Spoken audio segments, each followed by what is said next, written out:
Nós vamos falar agora de economia com...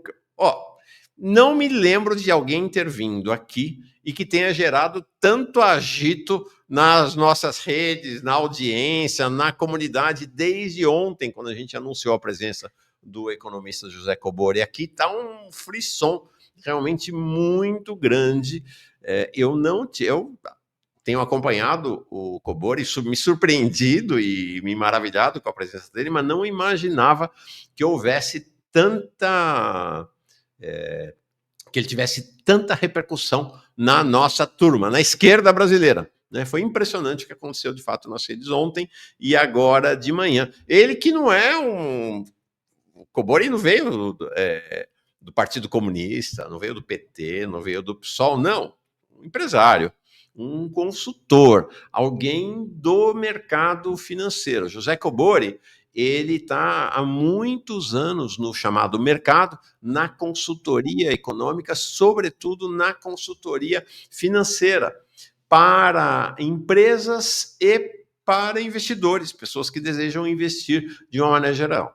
Tá? Ele é empresário, é investidor, ele mesmo, é consultor, é palestrante, autor do livro Análise Fundamentalista, como obter uma performance superior e consistente no mercado de ações. Aí você olha o título desse e fala, o cara é de direita, pelo amor de Deus, é um cara do mercado. Não, né? Não é. José Cobori é alguém muito surpreendente para todo mundo. Um prazer tê-lo aqui, José Cobori. Tudo bom? Mauro, tudo bem? E você? O prazer é todo meu poder estar aqui com esse bate-papo com vocês aqui. Legal. Presença realmente muito esperada sua, muito aguardada. Cobori, deixa eu te perguntar uma coisa. Antes de entrar propriamente no tema das questões vinculadas à política econômica, economia brasileira e mundial. Você tem uma trajetória...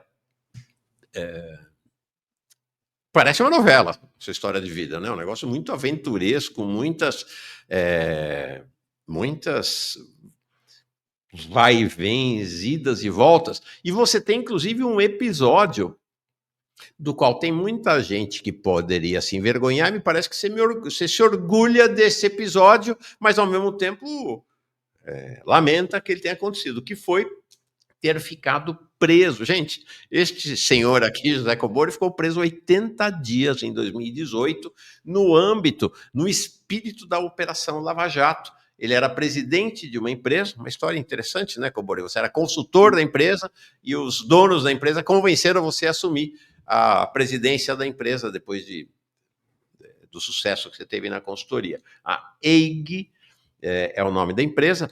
Acabou ficando preso 80 dias, depois foi solto, enfim, não aconteceu nada. Conta um pouco dessa sua trajetória e dessas suas aventuras para nós, Cobori. Primeiro, obrigado pelo convite, é uma satisfação poder estar falando aqui com a sua audiência. Realmente eu tenho, digamos assim, essa minha nova visão, né, não só da economia política, mas como a sociedade e os mercados têm que se comportar, tem me dado muita satisfação pela audiência aí em comum com o seu público, né? Bom, essa é uma história, como você disse, a minha vida, o destino, acho que resolveu me testar em todos os sentidos, né? Essa empresa é uma empresa que atuava no mercado financeiro, mas fazendo registro eletrônico de contratos de financiamento de automóveis, né? Na época, nós fomos procurados, porque a CETIP, né, a antiga CETIP, que hoje é a B3, né, depois da fusão com a Bovespa veio a B3, ela tinha comprado a maior empresa desse segmento, que era uma empresa chamada GRV, essa empresa, inclusive, era do dono do Ibope, né, do Carlos Montenegro, e a CETIP comprou, na época deu até algumas sugestões de escândalo nessa compra, que foi na época da eleição que o José Serra concorreu à presidência, né? E tinha uma outra empresa, essa empresa que eu viria a ser presidente depois, né? Ela era uma empresa bem menor, mas era também a única, era só essa empresa GRB, essa empresa que faziam esse tipo de serviço, né? Prestava esse tipo de serviço, obviamente, com contratos de concessão pública com os DETRANs de todos os estados, né? E aí eu fui procurado por essa empresa para assessorá-los, Eles não tinham ideia de quem era a CETIP, obviamente, como eu era do mercado financeiro, eu sabia muito bem quem era a CETIP. E nesse processo de assessoria, essa operação, vou fazer um resumo, né, essa operação acabou não saindo, e lá na frente a empresa resolveu me assediar para que eu fosse o presidente dela. Né? Antes eu tinha feito uma auditoria, fiz todas as recomendações do que a empresa deveria sanear, e depois, com essas mesmas recomendações que eu fiz na auditoria, depois de muita insistência, né, e com a garantia que eu teria uma carta branca de resolver todos os problemas, eu aceitei ser presidente dessa empresa.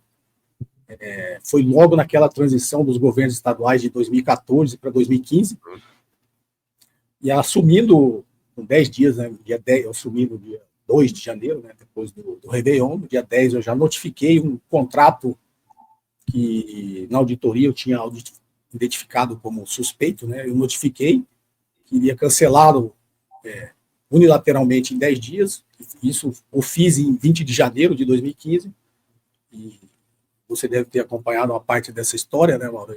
Sim. A contínuo sofri 2 ameaças de morte, né, até hoje com carros blindados, né, porque era um contrato no Mato Grosso.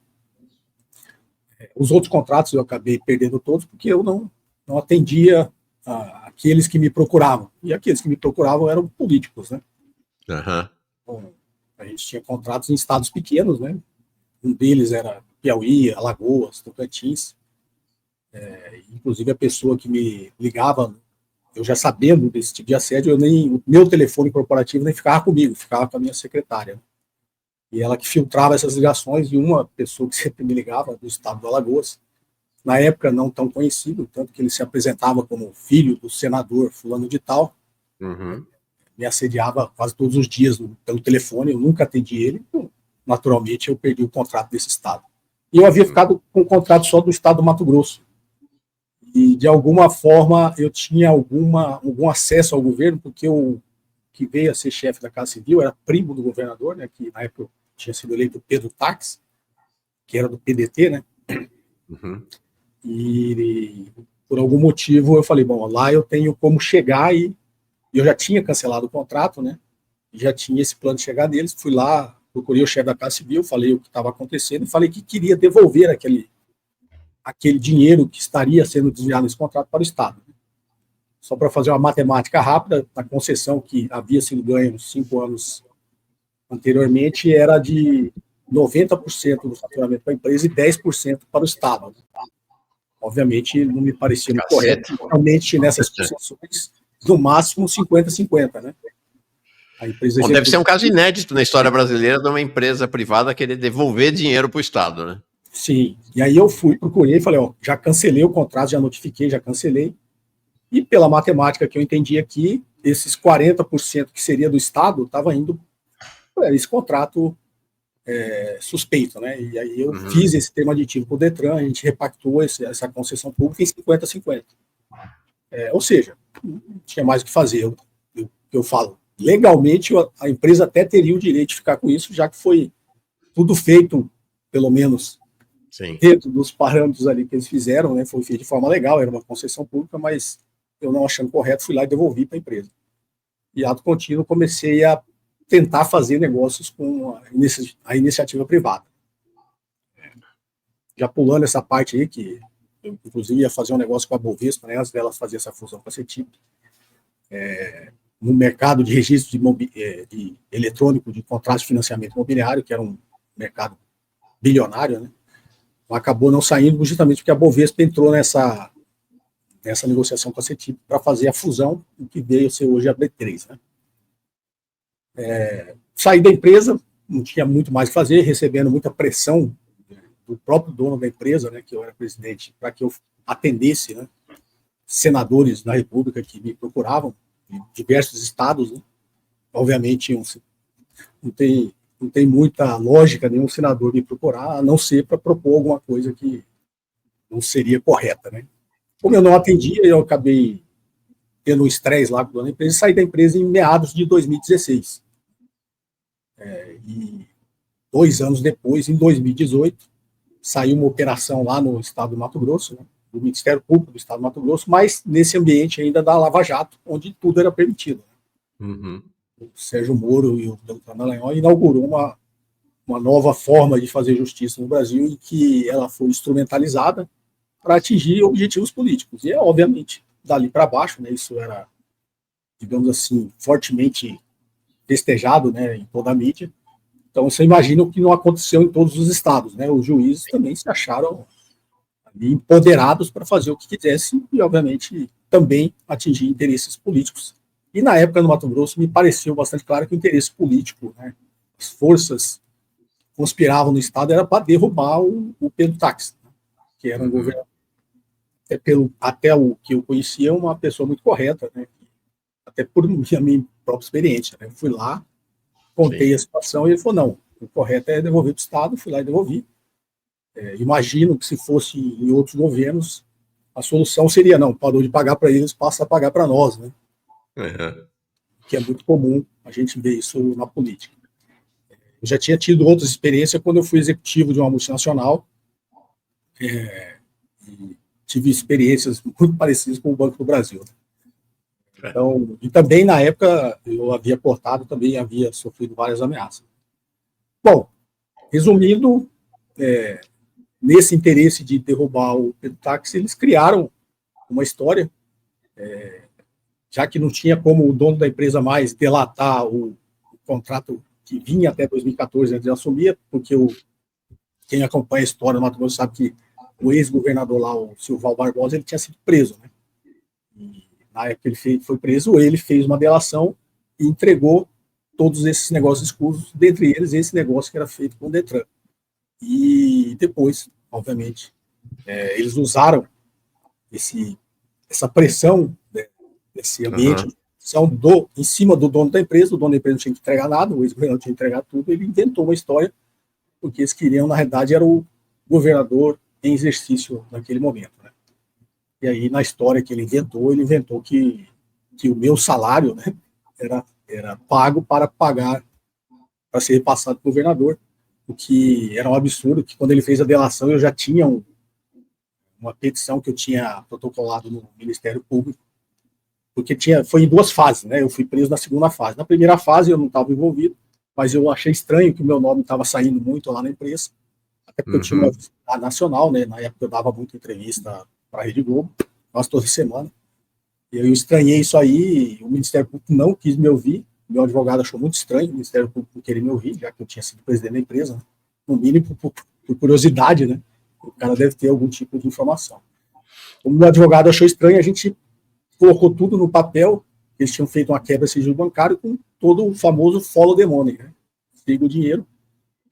Como na época eu não precisava daqueles recursos, eu tinha uma empresa de assessoria, funções e aquisições, né? Eu tinha vários negócios, eu dava aula, eu era professor do MEC, então era meio que uma remuneração que eu poderia poupar. Então, e por sorte, até depois me ajudou, porque todo o dinheiro que entrava na minha conta, ele entrava e já ia direto para um fundo de investimento, né, que eu aplicava. Não tinha todo o follow the money, o dinheiro estava lá, né? Não tinha como ele estar sendo repassado. Tinha o dia que entrou o dinheiro na conta, foi pago o salário, o dia que saía no dia seguinte, o dia que entrou o extrato do fundo de investimento, a declaração do imposto de renda, tudo como manda o figurino. E mesmo assim eles criaram essa história de que o meu dinheiro estaria indo para o governador. E com base nisso, eles foram lá e me prenderam, só com base nessa história. Eu achei que meus advogados acharam que eu ia dormir lá um dia e depois do depoimento lá esclarecendo eu iria sair, mas eu fiquei 80 dias preso. Incrível, né, cara? 80 dias preso. Nossa.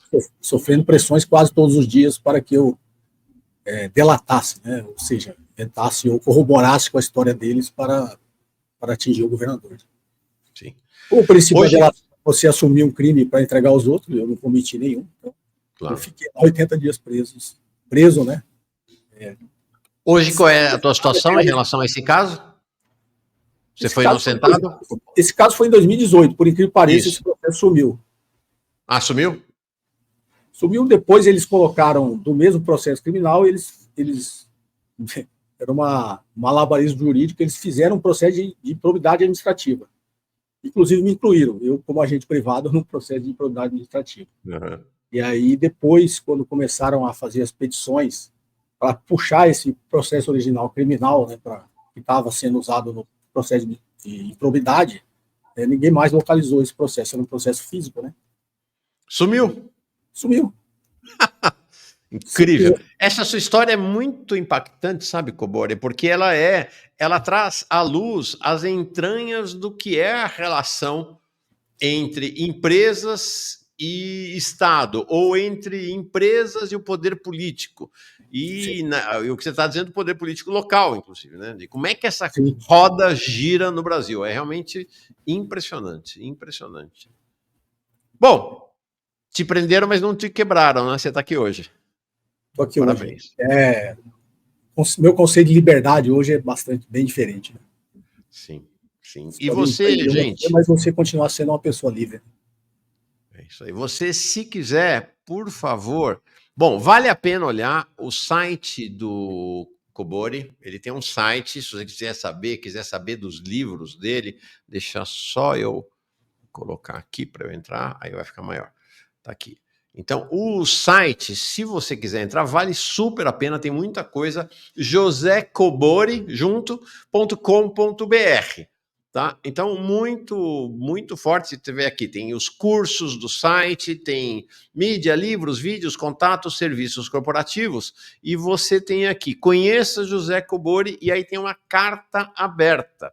Se você clicar nessa carta aberta, essa história que o Cobori contou aqui está relatada essa história e muito mais, né? Nesta carta aberta, os bandidos da lei e a lei dos bandidos. As leis não foram criadas para prender bandidos, mas sim para proteger inocentes do poder persecutório do Estado. E aí toda essa trajetória que o Cobori contou aqui, e mais, né? Toda a trajetória profissional dele, você encontra nesta carta, realmente muito espantosa, muito bela, inclusive.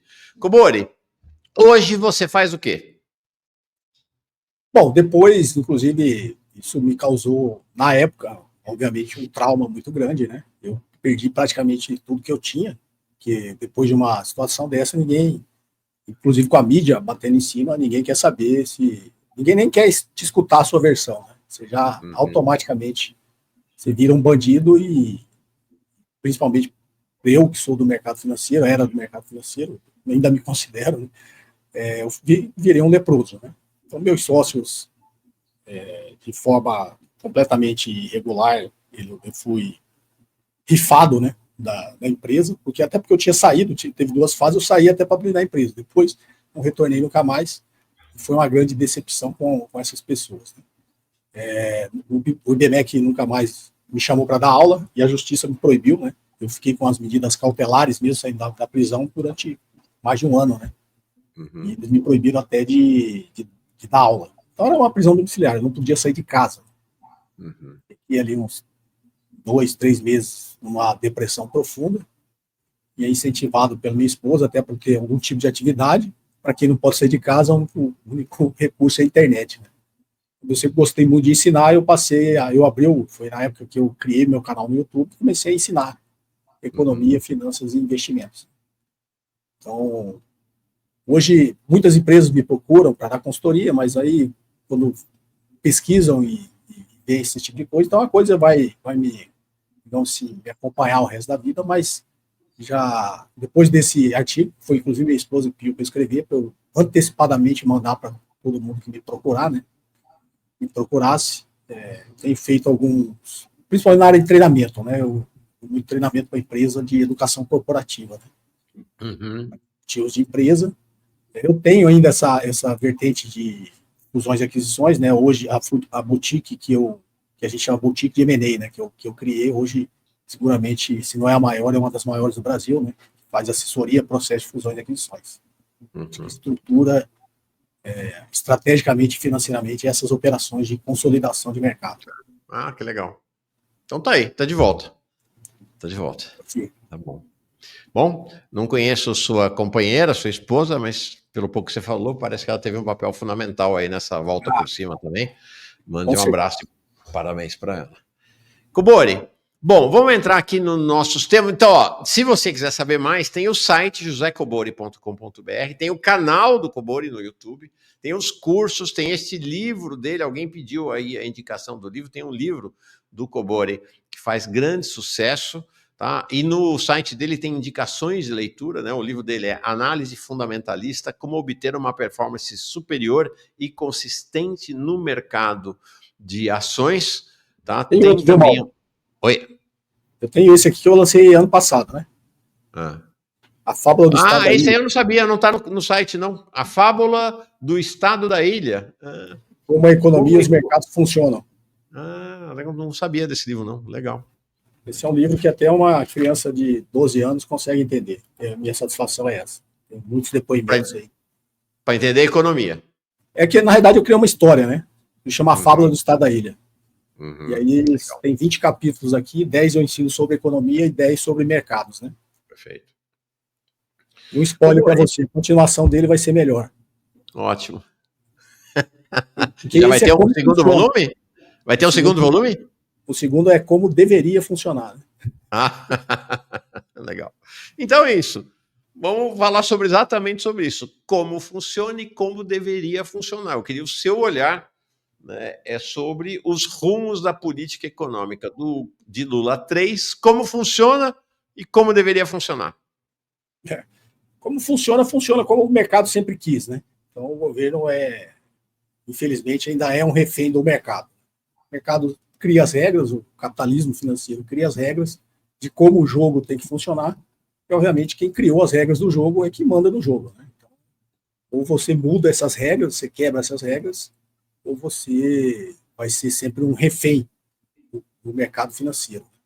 Eu sei bastante, porque eu sou do mercado, né? Eu sei como isso funciona, como você cria uma lógica de como tem que ser, o modelo econômico cria uma lógica de como você tem que agir, seus passos têm que ser previsíveis, por isso que eles chamam muito das expectativas, né?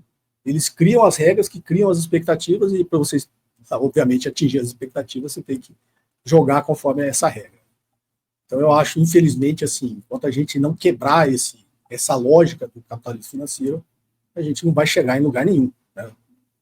Como diz o ditado, se você fizer sempre a mesma coisa, você vai ter sempre os mesmos resultados. Então, eu tive até, você comentou, eu tive até a oportunidade de falar isso lá no coração da Faria Lima, né? Incrivelmente, eu fui convidado para participar de um podcast da Faria Lima, que esse podcast Marketing Makers é conhecido como um podcast da Faria Lima. Eu até fiquei satisfeito, agradeci muito o convite, foi bem interessante os meninos lá terem me convidado, né? Eles até me anteciparam, você está preparado para ser xingado, porque você é o primeiro cara que vem aqui falar contra o mercado. Que foi legal, porque eu não sou uma pessoa agressiva, né? Eu gosto de manter sempre essa paciência oriental para explicar as coisas e colocar de uma forma mais didática. Então, acho que foi bem cordial essa minha participação e foi mais ou menos o que eu tentei explicar ali, talvez com detalhes mais técnicos, né? Como eles são do mercado, para sair dessa lógica que ele sempre vai ter inflação, tem que subir a taxa de juros. Se não subir a taxa de juros, vai desregular o mercado, aí a taxa de câmbio vai sair. Então, está sempre tudo amarradinho na lógica do mercado, né? Eu sei como isso funciona, e aí eu fui lá e, na verdade, eu propus foi mudar as regras. Não, eu vi, eu assisti, até escrevi para você, né? Você me mandou o link, eu assisti, falei, nossa, você deu um nó nos meninos. Meninos, os homens, né, lá do mercado financeiro, realmente com uma cabeça do mercado. Foi bem interessante. Então, mas deixa eu te perguntar. A pedra angular sobre a qual se estrutura a política econômica de Lula 3 é o arcabouço fiscal. Qual o seu olhar para o arcabouço fiscal? Eu vou entrar um pouquinho mais profundamente no arcabouço fiscal, que é aquilo que eu te falei. O mercado criou essas regras. Se a gente seguir a regra, a gente vai ter que fazer um arcabouço fiscal que, digamos assim, satisfaça, né, a Faria Lima. E não sei se esse é o caminho, porque se a gente está jogando novamente nas regras dele, eu vou ter que fazer os cortes, né, fiscais que o mercado exige. Mas ninguém... acho que na primeira versão eles queriam cortar 70 bilhões, né? Isso. Aí você sobe 1% na taxa de juros, já dá quase isso.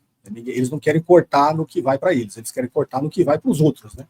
Uhum. Então, é o famoso conflito distributivo. Existe um orçamento, existe uma receita do Estado, a parte que me cabe você não mexe, você vai mexer na parte dos outros. E a parte dos outros é a parte dos 90% da população que não detém o capital financeiro que criou essas regras. Né? Então, eu sou bastante crítico hoje sobre esse ponto de vista do arcabouço fiscal, porque a gente não tem uma economia dinâmica. Né? Esse negócio, a regra está muito fixada em metas de inflação. A inflação é um equilíbrio entre oferta e demanda, a nossa política a nossa economia não é dinâmica, ou seja, a gente não tem uma velocidade de ajustar a oferta conforme sobe a demanda, como a gente tem uma economia ainda muito desigual, qualquer movimento de impulso fiscal que você traga essa parte da população ainda carente, né, de consumo até básico de alimentos, sempre que você dá um impulso fiscal e traz essa parcela maior da população para fazer um consumo melhor, principalmente na parte de alimentação, você gera uma pressão inflacionária, porque a demanda sempre cresce muito mais rápido que a oferta. A capacidade de ofertar da economia ela é mais lenta, obviamente. Você precisa fazer investimento, esse investimento se traduz em produção, e aí essa produção, quando ela chega no mercado, que ela vai, digamos assim, fazer esse reequilíbrio entre oferta e demanda. Como diria o famoso economista keynesiano, o Ivan Minsky, mesmo quando você faz um investimento na oferta, você já está pressionando a demanda também, porque todo aquele investimento que é feito para gerar oferta, ele vira consumo antes de que essa oferta chegue também ao mercado. Então, você tem um desequilíbrio natural.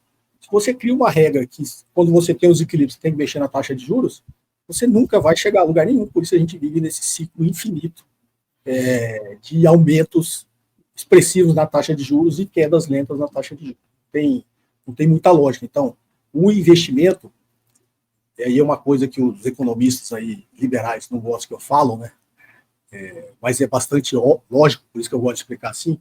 Para você fazer um investimento para gerar oferta e assim equilibrar oferta e demanda, quando você gerar produção, você pressupõe que você precisa ter poupança. Só que eles param o raciocínio exatamente aí. Não, só precisa fazer investimento, você precisa ter poupança. Tá, mas não existe poupança sem renda. Você poupa se você tiver renda. A poupança não nasce do nada. Né? Então, e não existe renda se não tiver gasto. Eu sempre digo, o gasto de um é a renda do outro. Em economia é simples isso, em finanças também. Quando eu gasto o dinheiro que eu tenho disponível, ele é a renda de todo mundo que recebeu esse meu dinheiro. Então, o que precede a poupança é a renda, e o que precede a renda é o gasto. E o que precede o gasto é criação de moeda, é impulso fiscal, você precisa injetar dinheiro na economia. Só que, como esse ciclo no Brasil, a gente tem uma economia muito pouco dinâmica, esse ciclo demora muito. Então, quanto mais longo esse ciclo for, mais pressões inflacionárias no meio do caminho você vai ter. E quando você tem uma pressão inflacionária, você sobe a taxa de juros, você está quebrando esse ciclo. Né? E quando você sobe a taxa de juros, você esfria a atividade econômica, você tira a demanda, e você tira, digamos assim, um impulso que qualquer empresário teria de fazer investimentos. Ninguém faz investimento com a taxa de juros nesse patamar. Então a gente precisa quebrar a hegemonia dessa regra na nossa economia. Deixa eu dizer, bom, primeiro agradecer demais, muita gente aqui, audiência fantástica, realmente, tua presença, a gente imaginava isso, realmente já tinha causado furor no fim de semana, então quero te convidar, convocar, te intimar amorosamente a você se tornar membra aqui do canal Jones Manuel. Nós, como eu digo sempre, não tem dinheiro de governo, não tem dinheiro de banco, não tem dinheiro de grande empresa, especialmente empresa privatizada, mas não tem de nenhuma grande empresa. Nós nos sustentamos pela chegada de cada uma, como novo membro, como nova membra, como aquele que faz assinatura, né, pelo Apoia-se, está aqui embaixo na descrição, fundamental. Tá todo mundo convidado. Estão mandando algumas questões aqui para o Cobor, eu vou segurar um pouquinho, tá bom? Para a gente andar um pouco com a agenda e depois eu trago as questões aqui que estão sendo colocadas aqui no chat, tá? Cobori, agora, me parece que esta lógica liberal ou neoliberal, como queira, preside o comando da economia brasileira desde a ditadura militar, né? Você vai lá, Delfim Neto, precisa primeiro crescer o bolo para depois distribuir. Ou seja, não é o gasto que ativa a economia, né? Essa ideia de que tem que aparecer uma poupança. Bresser Pereira, João e Maria. E aí depois a atualização dessa história de João e Maria com o presidente Lula, que é a economia da dona Lindu. Esta ideia de que não dá para gastar, de que o gasto é um mal em si mesmo, parece que atravessa a história econômica brasileira com uma visão liberal e que, surpreendentemente, atinge desde um presidente, em tese, mais à esquerda, Lula, a um de centro, Bresser Pereira, a um de direita, Delfim Neto. Né? É uma dinâmica que perpassa a história econômica brasileira nessa versão das chamadas classes dominantes. Né? A teoria econômica liberal e muito mais selvagem, a neoliberal, ela, na verdade, é o modelo dominante, né? É o modelo da classe dominante. E interessa para isso, porque em qualquer cenário eles nunca perdem dinheiro. O mercado financeiro, se a economia estiver ruim, ele ganha dinheiro, se a economia estiver boa, ele ganha dinheiro. Existem várias vertentes dentro do mercado de capitais, que é uma coisa muito maior. Então, se a economia está boa, você ganha dinheiro com renda variável. Né? Se a economia vai mal, você ganha dinheiro com renda fixa. Você está montado em cima de uma taxa de juros estratosférica. Então, existe essa, digamos, modelo econômico mainstream, dominante, que todo mundo tem que seguir, inclusive os governos. Né? Nós precisamos quebrar essa lógica. Né? E você quebra essa lógica se você mudar as regras. Então, talvez o erro do governo não foi ter quebrado essa regra lá no início, né? Quando o Lula assumiu, essa regra já deveria ter sido quebrada. Eu daria, talvez, 2 sugestões que eu acho simples, estaria na mão do governo ter quebrado. O da meta de inflação. Né? Por que a meta de inflação era 4 com uma banda de 2, ou seja, podendo oscilar de 2 a 6, e do nada eles baixaram a meta para 3 com a banda de 1,5. Né? Então, essa primeira choque de juros que o Campos Neto deu antes de sair, já programando mais 2, né? Uma coisa nunca aconteceu em taxa de juros do Brasil, subir 3 pontos percentuais, já comunicar ao mercado que você vai subir 3 pontos percentuais na taxa de juros é inédito, né? Se vocês se lembram, o teto da banda, a meta baixou para 3, aí ficou uma banda de 1,5, o teto da meta 4,5.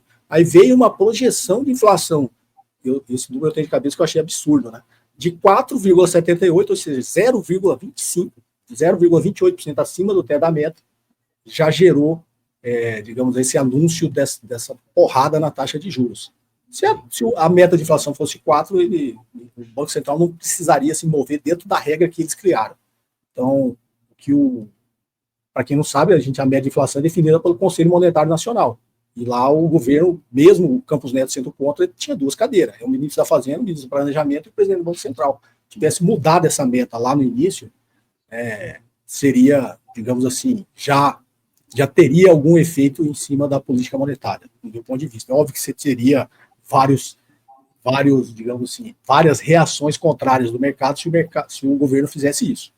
Só que você tem que testar os limites, né? Se você está num jogo para quem eu gosto do jogo mais simples, né? Todo mundo fala do poker. Se você estiver num jogo de truco, toda vez que o cara trucar, você correr, você nunca vai ganhar o jogo.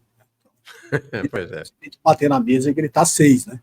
Então, o mercado ia ter uma reação contrária, obviamente, se o governo mudasse a meta, mas ele não teria muito para onde ir se o governo, digamos assim, bancasse, né, essa aposta. Sua primeira sugestão, então, para o governo era não fixar a meta em 3%. Né? Lembro que a primeira reunião do CMN em que esse assunto deveria ter ido para a pauta foi em março de 2023, gente. Vai fazer 2 anos já. E o Haddad simplesmente falou, não vamos colocar a meta na pauta, e aí de lá para cá é isto que a gente tem visto. Uma proposta sua para o governo era mudar a meta. E a segunda? Você falou das 2 sugestões que você teria para o governo? Eu mudaria essa forma que eles fazem, que guia o Banco Central. O que guia o Banco Central é o famoso Boletim Focus. E os economistas que são consultados do Boletim Focus são todos do mercado financeiro. Não tem ninguém do setor produtivo. Então, como é que você pega previsão de preços, de tendências de preços, e você não coloca nenhum formador de preço para dar essa previsão? Quem forma preço na economia é quem produz. Não é o capitalismo financeiro que forma preço. O capitalismo forma preço através da pressão que ele faz em cima da política econômica. Aí ele joga o preço para onde ele quer. Mas quem forma preço real na economia é o setor produtivo. E o Boletim Focus não consulta o setor produtivo, só consulta o setor financeiro. Tanto que eles erram, né? Sim. Pegou ele que errou 95% das previsões. Sim. E olha, tá aqui, ó.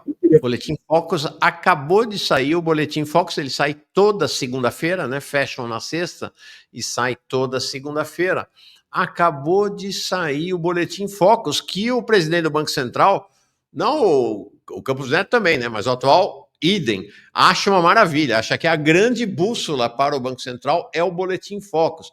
Vejam aqui, projeção para inflação, não para de subir. Era 5,08 há 4 semanas, 5,58 há uma semana, agora 5,60. O PIB está caindo, 2,04, 2,03 e esta semana 2,01. Câmbio 6% parado. A Selic, eles continuam com a projeção de 15. Tem chão para chegar nos 15, mas pelo jeito vai chegar. Sempre chama atenção aqui, Comori, para esta linha aqui, ou essa parte aqui, que é do RESP, são os respondentes. Então, veja lá, IPCA, 149 responderam. E PIB, 116, câmbio, 121, Selic, 139. Ou seja, este grupinho de gente que trabalha nos bancos, nas financeiras, nos bancos de investimento, nas boutiques de investimento, resolvem quais são as projeções para a economia e com isso condicionam a ação do Banco Central. Uma loucura isso, né? Loucura. Uma loucura. E qual que é o efeito psicológico desse Boletim Focus, né? Que a economia como um todo, ela meio que aprendeu a se guiar pelas previsões do sistema financeiro através do Boletim Focus. Pra você ter uma ideia da magnitude de como isso é prejudicial para a economia real, você pegar no acumulado a previsão de PIB 2023, 2024, não dá 1,5%. Dá 1,5%. E se pegar no acumulado que realmente cresceu 7,5%. Você tem uma noção da capacidade que eles têm de prever, principalmente crescimento, né? E olha como isso é prejudicial, porque como a economia se guia por essas previsões, se eu sou o empresário na economia real, o cara que produz, você falar para mim que a economia não vai crescer 0,8%, e eu tenho capacidade ociosa para atender, teoricamente, esse crescimento, eu não faço investimento nenhum para aumentar a oferta. Isso é óbvio. E aí o mercado se guia, não faz investimento nenhum, né, o setor produtivo não faz investimento porque o mercado está dizendo que a economia não vai crescer, a economia cresce, que vai gerar inflação. Óbvio, a demanda cresceu, ninguém se preparou para esse crescimento da demanda.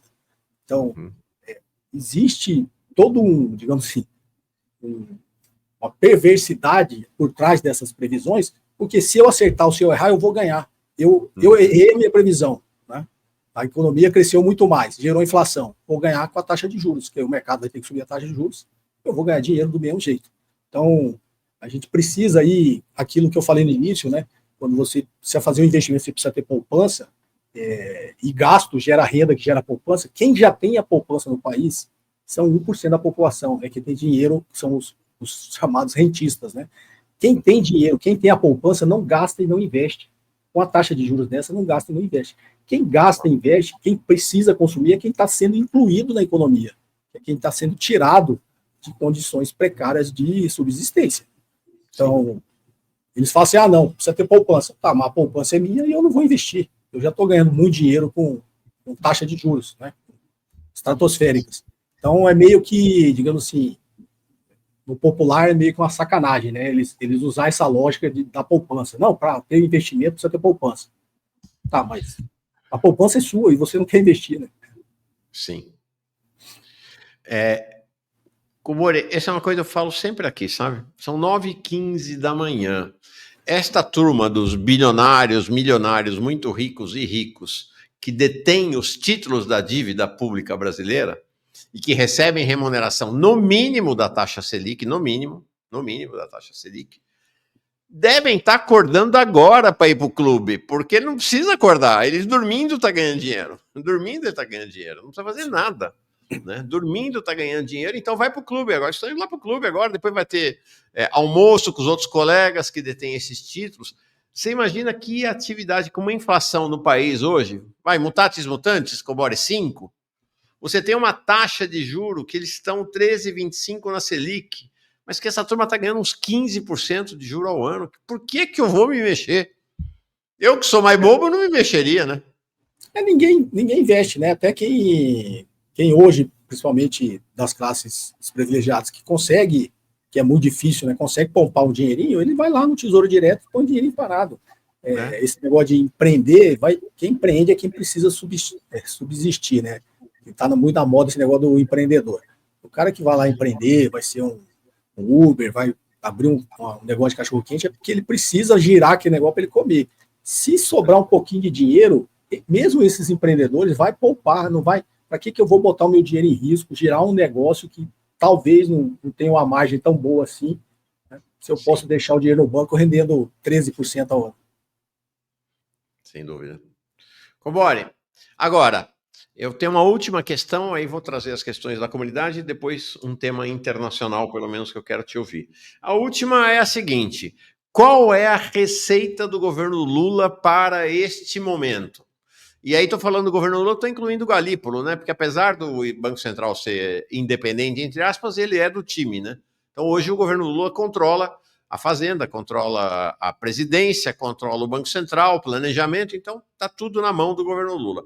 A lógica é aumentar a taxa de juros, já está contratado pelo menos mais um ou dois aumentos na taxa de juros, desacelerar a economia e aumentar o desemprego. Esta é a receita do governo Lula para a economia nesse momento. O que vai dar isso aí? Né, só do ponto de vista, assim, o que o governo deveria ter feito é aquilo que eu falei, ele fizesse lá quando entrou, mudasse essas regras lá no início, ia gerar um estresse danado no mercado, só que depois de um ano eu acho que isso já estaria um pouco mais estabilizado, esse estresse do mercado, e o governo teria uma regra diferente para ele conseguir conduzir a política econômica com a taxa de juros bem inferior, né? Mas não fez isso, vai fazer isso agora, faltando no meio do mandato, né? No meio do mandato ele não vai fazer, porque não vai gerar esse estresse agora, porque a eleição está no ano que vem. Eu acredito, pelo movimento até que foi feito, já programando essa alta de juros de 3% já no ano passado, que na cabeça do governo, né, e o Banco Central agora presidida pelo Galípolo, que é um excelente economista, tá? Uma pessoa que eu até admiro, mas como eu falei, está lá refém do mercado, né, envelopado pelas regras que o mercado criou. Eu imagino que a intenção do governo era dar esse choque muito forte agora, imaginando que esse choque vai jogar a inflação para uma meta mais ali para baixo, perto do. Sendo a meta é difícil chegar, mas muito bem para baixo do teto da meta, e aí vai sobrar ainda um tempo para que o governo volte a ter um ciclo, digamos assim, mais favorável, ciclo econômico mais favorável para quando chegar a eleição no ano que vem, não estar nessa situação que está agora. Então, o que eu imagino é isso, tá? Uma porrada nos juros agora, tentar controlar durante esse ano, né? Essas expectativas aí, a economia, e no ano que vem, que é o ano eleitoral, ele tentar fazer. Só que, infelizmente, a população fica refém também. Sim. Esse tipo de estratégia não é bom. Né? Ou seja, tem um remédio que está matando o paciente, e o que o governo está fazendo é aumentar a dose do remédio, né? É igual o Milei na Argentina, né? Controlou a inflação, mas jogou. Eu costumo brincar que é fácil, né? Você tem 10 quilos de arroz e tem 20 pessoas querendo comer. Tem um jeito de você controlar a inflação, mata 10. Se você matar 10, pronto. É o que se faz em economia, né? Toda vez que as pessoas estão ascendendo a uma condição melhor não é nem de viver, né? De sobreviver, aí vem uma política monetária dessa, dá uma porrada e joga todo mundo de volta para a condição anterior. Porque você esfriar a atividade econômica e teoricamente esfriar a demanda, é você tirar as pessoas do consumo. Não existe mágica, né, do que eles fazem aí. O problema dos economistas é que eles criaram a matemática para tentar ficar explicando como deve funcionar a economia. Né? Eu sou defensor de que a economia é política. Né? Desde que virou uma ciência exata, a gente está aí sujeito a essas regras aí. Por isso, essa decisão do governo de esfriar a economia e aumentar o desemprego. Aumentar o desemprego é matar as pessoas para o consumo, né? Então é uma maneira de você tirar essa turma. Agora é dramática essa afirmação que você fala, né? Mutatis mutantes, essa regra que está sendo aplicada aqui não é tão diferente assim da regra que Milei está aplicando lá na Argentina, né? A lógica... A lógica é a mesma coisa. Olha, a lógica é a mesma, né? Falar para o povo assim, ó, vocês estão começando a comer agora melhor, mas, pô, vocês estão pressionando os preços aí, não dá para vocês comer tanto. Vamos fazer o seguinte, vamos jogar vocês de volta para a situação anterior, vocês param de consumir, aí a inflação volta ao normal. Né? Em economia é isso que se faz. Quando você aumenta a taxa de juros, que é o famoso trade-off entre inflação e desemprego, jogar a maior parte da população de volta para a condição anterior, que era quando ele não estava consumindo. Então, o recado é esse. Você está consumindo, você está atrapalhando aqui o nosso negócio. Né? Sim. Para de consumir aí. Porque os ricos, como eu brinco, inclusive, acredito que a maioria de nós, né, pode, não que a gente seja rico, mas a gente tem condições muito superiores à grande maioria da população, você não vai parar de comer. Né? Você não vai deixar de comprar o que você comprava antes, porque tem inflação. Quem faz isso é a classe mais pobre. Né? Uhum. Perfeito. Vou te colocar umas questões que chegaram aqui da nossa turma. Aqui. Grande professor Cobori, em breve será marxiano. Você não é um marxista, né? Você é o quê? Como é que você se identifica com as correntes econômicas? Eu tenho lido bastante, tá? Tenho lido bastante, assim, obviamente, quando você é mais jovem. Eu sempre gostei de ler, apesar de, quando eu tinha um pensamento mais liberal, preso, né, nessa lógica do mercado financeiro, eu já tinha lido Keynes, Karl Marx, mas nunca concordei com aquilo, porque aquilo não era um viés de confirmação para quem está no mercado. Né? Uhum. Eu, ultimamente, eu tenho relido, né, já reli novamente Keynes, Karl Marx. Eu diria assim, sou keynesiano desenvolvimentista, só que se você olha o pensamento de todos esses grandes pensadores de economia, o keynesiano no limite, um dia ele vai virar marxiano, né? Então, legal. Vai passar porque é o Estado forte, né? Não só sob o ponto de vista do que o Keynes pregou, mas quando você pega um Estado forte que realmente seja presente na economia, você está falando de socialismo, né? E é uma transição para o comunismo. Então, legal. No limite, acho que a tendência, né, quando você vai imaginando o que seria uma sociedade ideal, existe essa tendência, quanto mais você se aprofundar no pensamento desses pensadores aí, mais você caminha nesse sentido. Você é muito surpreendente, homem. Impressionante. Está aqui, ó, o professor José Lourenço Serpa diz assim, está exatamente nesse tema. Cobori, você fala muito que é necessário... Cobori ou Cobori? Cobori. Cobori, você fala muito que é necessário uma alternativa, mas nunca assume o socialismo. Já está convencido de que é socialismo ou barbárie? Acho que você acabou de falar sobre isso, né? Diga. Sim. Eu sou muito, digamos assim, eu tenho essa visão extremamente desenvolvimentista e keynesiana. Hoje, isso para mim é uma convicção. E aquilo que eu brinquei com você agora é que o keynesianismo, no limite, é o socialismo. Legal. Talvez esses jargões que eu ainda utilizo no mercado financeiro, quando você estuda economia, sempre você fala no limite, se você pegar o Keynes e levar ele no limite, ele vira um socialista. Legal. Muito, muito interessante. A Gláucia diz assim, bom dia, Cobori, conta para nós, com a escala 6x1 a economia quebra? Genial aquele texto trocando as palavras, quem não viu tem que ver, quem não leu tem que ler. Está no seu site, não está? Está no meu canal do YouTube. No canal do YouTube. Tá. Na época eu gravei uns 3 vídeos sobre a escala 6x1, fim da escala 6x1. Fala. A escala 6x1 quebra a economia, como garante o Nicolas Ferreira? Nicolas Ferreira não saiu do jardim da infância, ele não entende nada de economia. Então, acho que as opiniões econômicas dele, talvez o nada seria até melhor. Então, não existe isso. Inclusive, todos os estudos feitos, né, pelos mercados capitalistas já mostraram que, na realidade, você tem um ganho de produtividade. E nada diz que a quantidade de trabalho gera produtividade. Gera produtividade e qualidade no trabalho. Você não pode submeter uma pessoa a uma escala de trabalhar 6 dias na semana e descansar um, porque nesse dia que ele vai descansar, ele também não descansa, porque ele vai ter que cumprir com todas as obrigações que qualquer ser humano tem. Nossa, como diria lá não só o Mujica, como o Domênico de Masi, né? Dizia, inclusive, infelizmente faleceu, o ser humano não nasceu para trabalhar, na verdade ele trabalha para sobreviver, para subsistir. Tanto que as culturas antigas, tenho lá minhas críticas quanto aos gregos, né, eles tinham uma cultura de não trabalhar. Né? Só que quem não trabalhava na Grécia Antiga era quem era da aristocracia. Né? Pobres, inclusive, por isso eles eram a favor da escravidão. Então, o que a gente tem hoje... Mais ou menos que nem hoje no Brasil. O modelo da escala 6x1 não deixa de ser uma escravidão. Uma transição do que era a escravidão clássica para uma escravidão, digamos, moderna agora, de você submeter uma pessoa a uma escala de 6x1, porque no dia que ele vai descansar, ele tem que cuidar do filho, ele tem que ter lazer, ele tem que ter cultura, ele tem que ler. Você não faz isso em um dia. Você trabalha 6 dias, no dia que te sobra, você não quer, você quer descansar só. Então, como é que um ser humano evolui numa escala de 6x1? Não tem nem como você evoluir como ser humano. Perfeito.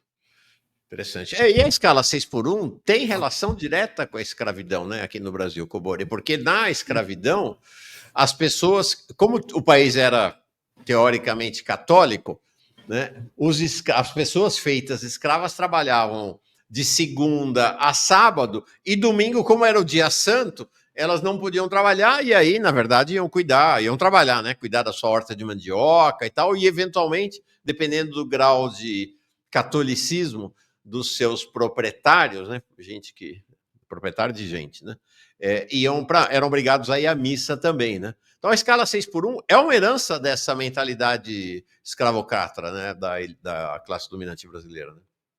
E é uma forma de você manter a população sendo manipulação de massa, né? Quando você tira a capacidade que essas pessoas têm de ter acesso à educação, cultura, leitura. Sim. Quem está na escala 6x1 vai ler um livro como? Não tem como. A pessoa, primeiro que ela não tem condições físicas, né? Ela quer descansar. Segundo, mesmo que tivesse, não tem condições mentais para utilizar esse único dia que tem de folga por uma questão de limitação de tempo, nem teria como fazer a leitura. Então, existe um grande interesse também de manter a grande massa aí excluída, né, dessa possibilidade de ascensão educacional, cultural. Né? Vinícius Souza chega aqui como novo membro. Não, ele já é membro por um mês. Camarada Cobori. Daí o pessoal gostou. Renan Zaya, organizem um curso com o Cobori aqui no canal. Você tem os cursos no seu canal, né, Cobori? Tenho cursos lá no canal. Vou até reformulá-los. Para que os meus cursos, vou criar alguns cursos com uma visão diferente de economia política. Ah, legal. Quero te falar o seguinte, né? O teu canal e o foco teu é exatamente o teu canal. Tá aqui, ó, o canal José Cobori, são 458 mil inscritos. Mais do que a gente aqui, inclusive, Cobori, mais do que a gente. Tá? 840 vídeos e vídeos novos toda quarta e sábado às 8 da manhã. Então, teu canal, teu ganha-pão, tuas atividades é fundamental, mas quero te falar desde já o seguinte: estamos super abertos, sei que fala em meu nome, em nome do Jones, para qualquer coisa que você queira fazer junto com a gente aqui, estamos super disponíveis para pensar projetos, viu, Cobori? Muito legal mesmo. Jorge Araújo chegou como novo membro. Aqui o Francisco Nogueira, Cobori por aqui, muito bom. A Michele também chega como nova membra. O Ricardo Correia, Cobori é a prova de que a estética pode ser uma arma estratégica. Sua imagem, antes símbolo de sucesso no mercado financeiro, agora carrega a radicalidade de quem se tornou um traidor de classe, traidor daquela classe lá, do capital financeiro, tá certo, Ricardo. E Lídio Santos, essa analogia do professor Cobori com o truco, toda vez que alguém truca, o governo corre, ilustra bem o atual governo. O Gustavo, senhores, vocês viram que existe uma opção binária de Copom, onde os bancos apostam quanto vai subir ou cair a Selic, ou seja, as mesmas pessoas que influenciam agora apostam diretamente. Não, e tem os clubes, gente, é tanto dinheiro que é isso mesmo, né, Cobori? O pessoal faz aposta, é um cassino, né? É um cassino. Tá? Aqui, o Ricardo Correia, estou montando uma playlist de vídeos radicalizantes do Cobori para enviar para o meu irmão bolsonarista, ex-bancário. Obrigado pelo conteúdo. O Blindado diz, metodologia pleno emprego fake de BGE tem que mudar. O Passando Troço que eu já li. o Staley Dedocq diz, mas a inflação não é por suposto pressão cambial, é a tese do governo, né, de que a inflação de alimentos é função direta e quase que exclusiva nesse momento da pressão cambial. Fala, Cobori. Quem faz pressão no câmbio são os rentistas, né? Quem faz pressão no câmbio são os rentistas, são os investidores de curto prazo que fazem essas apostas e ganham muito dinheiro com isso, né? Porque quando você sobe os juros, você tem, digamos assim, dois objetivos que o Banco Central tem em mente, né? Um é, obviamente, esfriar a economia, né? Reduzir a atividade econômica e, com isso, reduzir a pressão da demanda. E a outra é valorizar o câmbio.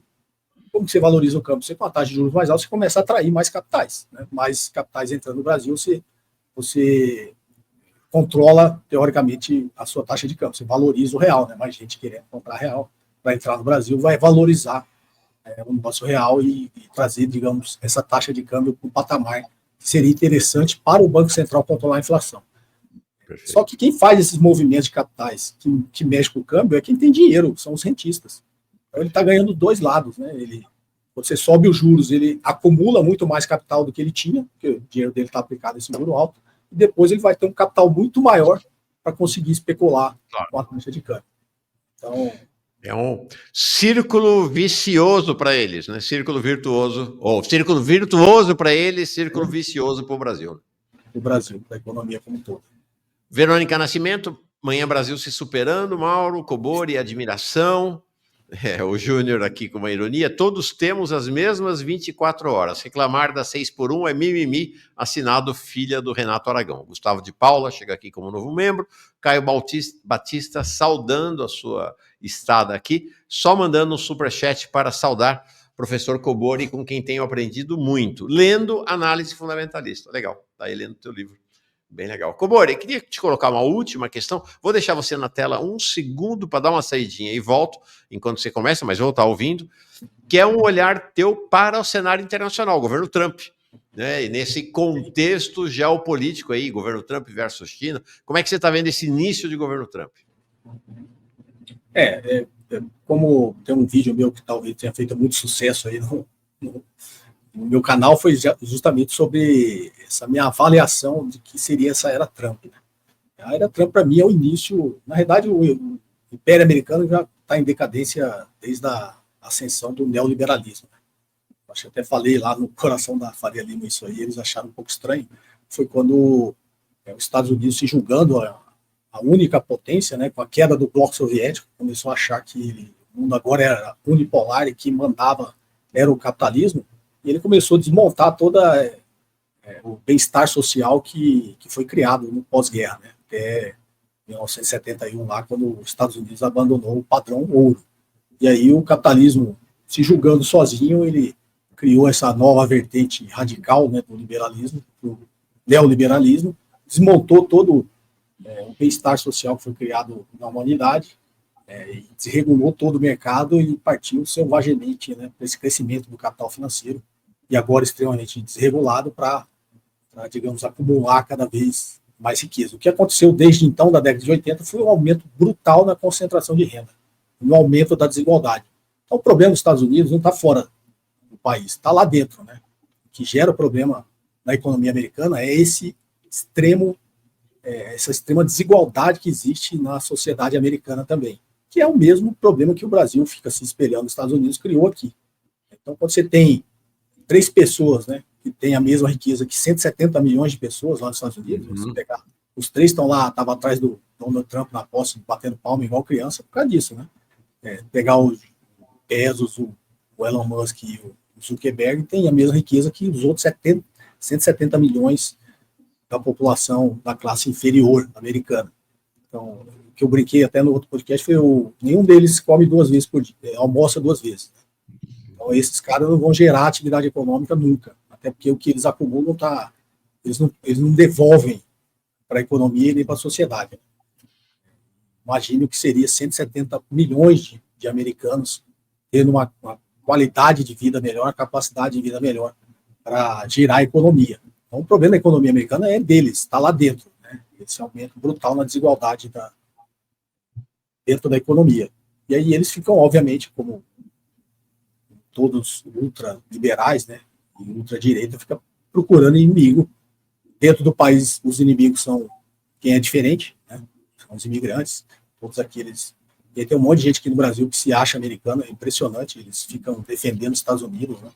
Como se eles fossem. E muitos, quando chegam lá, descobrem que eles não são, né? Mesmo ele sendo branquinho, do olho azul, ele chega lá, os americanos não acham que ele é branco, não. Para eles, branco é só eles. Que é uma predestinada, né? No famoso Destino Manifesto, eles são os únicos brancos que existem no mundo e eles são predestinados a conduzir a civilização. Então, o problema deles é interno. E eles criam esses inimigos externos e ficam buscando inimigos externos para a economia deles. Acho que se os Estados Unidos resolvessem o problema central deles, que é essa extrema desigualdade econômica, eles seriam uma nação potente, rica, não precisaria estar causando problemas para a economia mundial, como é o que o Donald Trump está fazendo agora. Mas no limite, vamos passar por estresse, todo mundo vai sofrer, mas depois que esse reequilíbrio se restabelecer, os Estados Unidos vai ser bem menor do que ele é hoje. Bem menor. Bem menor do que ele é hoje. Não, menor e talvez melhor, né? Se for derrotado essa alternativa. Menor está, sob o meu ponto de vista, se eles resolverem o problema interno, eles não precisam dominar o mundo.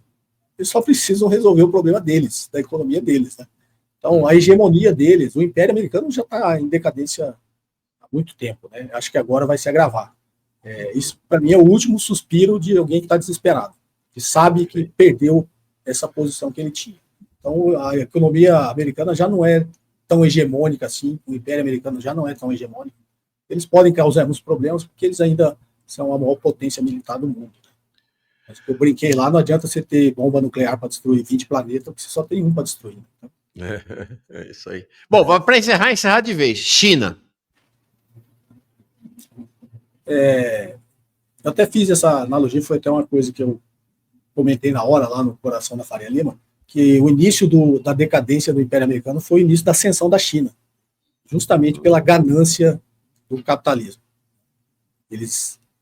O início da decadência dos Estados Unidos foi exatamente na década de 80, quando ele achou, né, que para aumentar as suas margens, o capitalismo financeiro atrás de sempre cada vez mais retorno, para reproduzir o capital e acumular cada vez mais capital, qual foi a solução que eles encontraram? Para desmontar o estado de bem-estar social que foi criado durante o pós-guerra. Então, bom, a gente precisa de trabalhadores mais baratos, de mão de obra barata. Então, o objetivo dos Estados Unidos não era nobre, o objetivo dos Estados Unidos era explorar o povo chinês. Ele foi lá explorar mão de obra barata, quase escrava na época que eles entraram, e desindustrializou toda a sua economia. Então, o início da desindustrialização da economia americana e de vários países que também seguiram esse caminho, que tem um monte de gente que segue os Estados Unidos, né, inclusive o Brasil, foi lá e começou a se desindustrializar e a China começou a se industrializar. Só que os chineses foram muito mais espertos que a gente. Né? Eles não serviram só de plataforma industrial, de mão de obra barata. Eles aprenderam com isso, transferiram tecnologia com isso, e eles estão hoje muito maiores. A produção industrial da China é muito superior à dos Estados Unidos. Eles aprenderam com isso e pegaram todo o excedente que eles criaram com esse movimento que eles fizeram, todo o excedente desse setor produtivo, investiu em ciência e tecnologia, e hoje eles estão na fronteira tecnológica.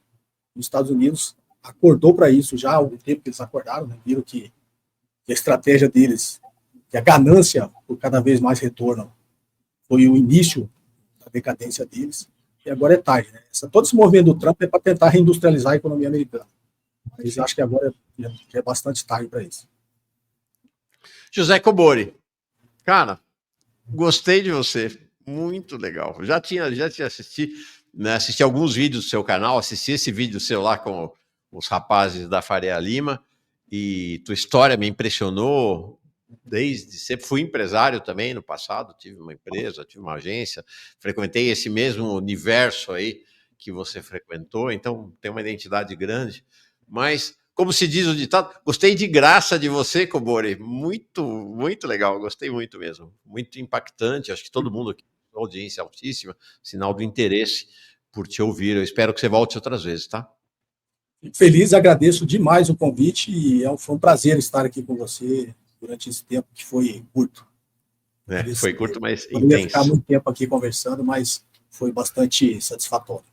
Legal. Obrigado, Cobori. Boa semana para ti. Tchau. Para você também. Forte abraço. Tchau, tchau.